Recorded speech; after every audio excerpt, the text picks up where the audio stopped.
ನಮಸ್ಕಾರ.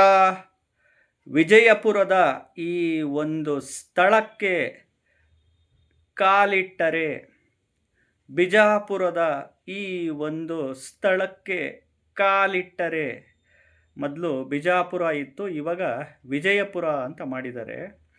ಈ ಒಂದು ವಿಜಯಪುರದ ಈ ಒಂದು ಸ್ಥಳಕ್ಕೆ ಕಾಲಿಟ್ಟರೆ ಸಾಕು, ಭಿಕ್ಷುಕ ಕೂಡ ಶ್ರೀಮಂತನಾಗ್ಬಿಡ್ತಾನೆ.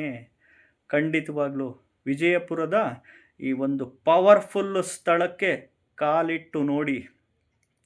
ಯಾವ ದಿನ ಹೋಗಬೇಕು, ಅಲ್ಲೇನು ಮಾಡಬೇಕು ಹೇಳ್ತೀನಿ. ವಿಡಿಯೋನ ಪೂರ್ತಿ ನೋಡಿ, ಎಲ್ಲೂ ಸ್ಕಿಪ್ ಮಾಡೋಕ್ಕೆ ಹೋಗ್ಬೇಡಿ. ಮೊದಲು ಹೊಸದಾಗಿ ವಿಡಿಯೋ ನೋಡ್ತಾ ಇದ್ದವರು, ಮೊದಲನೇ ಬಾರಿ ವಿಡಿಯೋ ನೋಡ್ತಾ ಇದ್ದವರು ಚಾನಲ್ ಸಬ್ಸ್ಕ್ರೈಬ್ ಮಾಡ್ಕೊಳ್ಳಿ. ವಿಡಿಯೋನ ಲೈಕ್ ಮಾಡ್ಕೊಳ್ಳಿ. ಐಪ್ ಬಟನ್ ಇರುತ್ತೆ, 2 ಸಾರಿ ಪ್ರೆಸ್ ಮಾಡಿ, ಏನೂ ತೊಂದರೆ ಇಲ್ಲ. ನೋಡಿ, ವಿಜಯಪುರದ ಈ ಒಂದು ಸ್ಥಳಕ್ಕೆ, ಬಿಜಾಪುರದ ಈ ಒಂದು ಸ್ಥಳಕ್ಕೆ ಕಾಲಿಟ್ಟು ನೋಡಿ, ಖಂಡಿತವಾಗ್ಲೂ ಶ್ರೀಮಂತರಾಗ್ಬಿಡ್ತೀರ. ಯಾವುದಪ್ಪ ಇದು ಪವರ್ಫುಲ್ ಸ್ಥಳ ಅಂತಂದರೆ, ನೋಡಿ, ಇಲ್ಲಿ ಶಿವಲಿಂಗದ ನೆತ್ತಿಯ ಮೇಲೆ, ತಲೆಯ ಮೇಲೆ ಶ್ರೀಚಕ್ರ ಹೊಂದಿರುವ ಏಕೈಕ ದೇವಸ್ಥಾನ ಇದು. ಇಲ್ಲಿ ನೀವು ಎಲ್ಲೂ ನೋಡಿರೋದಕ್ಕೆ ಸಾಧ್ಯನೇ ಇಲ್ಲ. ಈ ಆನೆಗುಂದಿ ಹತ್ರ ಒಂದು ಕಡೆ ಬರುತ್ತೆ, ಆನೆಗುಂದಿ ಹತ್ರ ಒಂದು ದೇವಸ್ಥಾನದ ಹತ್ರ ಬರುತ್ತೆ. ಅದು ಬಿಟ್ಟರೆ ಈ ಶಿವಲಿಂಗದ ನೆತ್ತಿಯ ಮೇಲೆ, ತಲೆಯ ಮೇಲೆ ಶ್ರೀಚಕ್ರ ಹೊಂದಿರುವ ಏಕೈಕ ದೇವಸ್ಥಾನ ಇದು.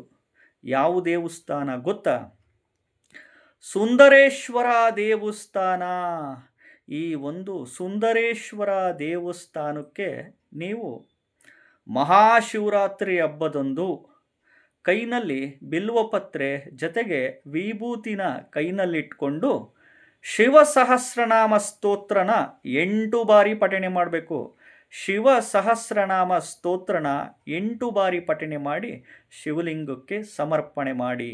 ಅಥವಾ ಈ ಶ್ರಾವಣ ಮಾಸದ ಸೋಮವಾರಗಳು, ಶ್ರಾವಣ ಮಾಸದ 4 ಸೋಮವಾರ ನೀವು ಆ ಒಂದು ಶಿವಲಿಂಗದ ನೆತ್ತಿಯ ಮೇಲೆ, ಅಂದರೆ ತಲೆಯ ಮೇಲೆ ಶ್ರೀಚಕ್ರ ಹೊಂದಿರುವ ಈ ಒಂದು ಸುಂದರೇಶ್ವರ ದೇವಸ್ಥಾನದ ಶಿವಲಿಂಗಕ್ಕೆ ಬಿಲ್ವಪತ್ರೆ ಮತ್ತು ವಿಭೂತಿನ ಕೈನಲ್ಲಿಟ್ಕೊಂಡು ಶಿವಸಹಸ್ರನಾಮ ಸ್ತೋತ್ರ 5 ಬಾರಿ ಪಠಣೆ ಮಾಡಿ ಸಮರ್ಪಣೆ ಮಾಡಿ. ಖಂಡಿತವಾಗ್ಲೂ ಇಷ್ಟಾರ್ಥಗಳು ಬೇಗ ಸಿದ್ಧಿಯಾಗುತ್ತೆ. ಅಂದುಕೊಂಡಿದ್ದು ಬೇಗ ನೆರವೇರುತ್ತೆ. ನಿಮ್ಮ ಮನಸ್ಸಲ್ಲಿ ಅಂದುಕೊಂಡಿದ್ದು ಸಂಕಲ್ಪಗಳು ಬೇಗ ಈಡೇರುತ್ತೆ. ಒಂದು ಮಹಾಶಿವರಾತ್ರಿ ಹಬ್ಬದಂದು ಹೋಗಿ, ಇಲ್ಲ ಶ್ರಾವಣ ಮಾಸದ ಸೋಮವಾರಗಳಂದು ಹೋಗಿ ಈ ರೀತಿ ಮಾಡ್ಕೊಳ್ಳಿ. ನೋಡಿ, ಜ್ಯೋತಿಷಿಗಳಾಗಿ ನಾವು ವಿಡಿಯೋಗಳ ಮುಖಾಂತರ ಮಾರ್ಗದರ್ಶನಗಳು ಮಾಡ್ತಿರ್ತೀನಿ. ಸದುಪಯೋಗ ಪಡಿಸ್ಕೊಂಡು ಸುಖವಾಗಿ ಬದುಕಿ. ಯಾರೂ ಫೋನ್ ಮಾಡೋಕ್ಕೆ ಹೋಗ್ಬಿಡಿ. ನಾನು ಆನ್ಲೈನಲ್ಲಿ ಆಫ್ಲೈನಲ್ಲಿ ಎಲ್ಲೂ ಜ್ಯೋತಿಷ್ಯ ಹೇಳಲ್ಲ. ಯೂಟ್ಯೂಬ್ನಲ್ಲೇ ಮಾರ್ಗದರ್ಶನಗಳು ಮಾಡ್ತಿರ್ತೀನಿ. ಸದುಪಯೋಗ ಪಡಿಸ್ಕೊಂಡು ಸುಖವಾಗಿ ಬದುಕಿ.